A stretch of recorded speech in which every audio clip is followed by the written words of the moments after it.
最近機器人真係火到無邊無際啦，感覺未來已經到嚟咁。你睇谷歌母公司 Alphabet 嘅人工智能實驗室又搞咗件大事啦，推出咗2種專注於機器人技術嘅新模型，呢個真係好犀利啊！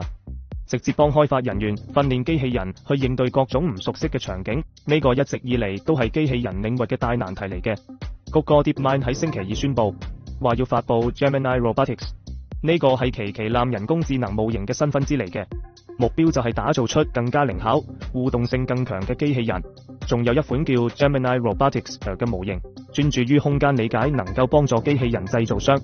利用 Gemini 嘅推理能力去構建新程序。DeepMind 嘅工程師 Kanish Kara 話，將 Gemini 應用到機器人上，谷歌呢個舉動係大步邁向開發出能夠執行各種任務嘅通用機器人。佢仲話，我哋嘅世界超級混亂、動態而且豐富，我覺得通用智能機器人需要有能力去處理呢種混亂嘅情況。矽谷一直都夢想打造出可以好似人類一樣做嘢嘅機器人，而家又再次吸引咗超多嘅關注同埋投資。Meta、特斯拉、OpenAI 都加大咗對機器人技術嘅投入，好多初創公司都喺商談高估值融資啦。喺星期2嘅演示入面，谷歌研究人員展示咗用佢哋技術嘅機器人嘅厲害之處。有一個機器人企喺一堆字母牌前面，喺訓練員要求佢拼出一個單詞之後，佢即刻就拼出咗 Ace。工程師仲搞咗個微型玩具籃球場，另一個機器人被要求扣籃嘅時候，直接就將小塑料球推進咗籃筐入面。Ra 話，團隊第一次見到機器人扣籃，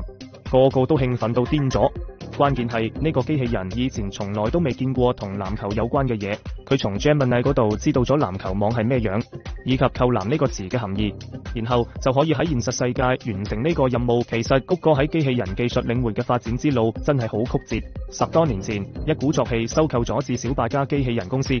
想靠機器學習去開發面向消費者嘅機器人。2021年仲成立咗 Everyday Robots 部門，研究好似垃圾分類呢啲日常任務嘅機器人。點知大約2年之後 Alphabet 為咗削減預算，直接就將呢個部門關閉咗。不過 Alphabet 並冇徹底放棄機器人業務，當時就話要將部分技術同團隊整合到現有項目入面。依家睇嚟，佢以生成式人工智能嘅名義重新啟動呢啲業務啦。發佈會上，谷歌都強調呢項工作仲處於早期探索階段。谷歌話會同呢個領域嘅公司一齊探索 Gemini 嘅機器人技術能力，比如同 Apptronik 合作開發人形機器人。Azure Robust 同波士頓動力都會測試 Gemini Robotics 嘅模型。未來機器人會發展成點樣，真係好令人期待啊！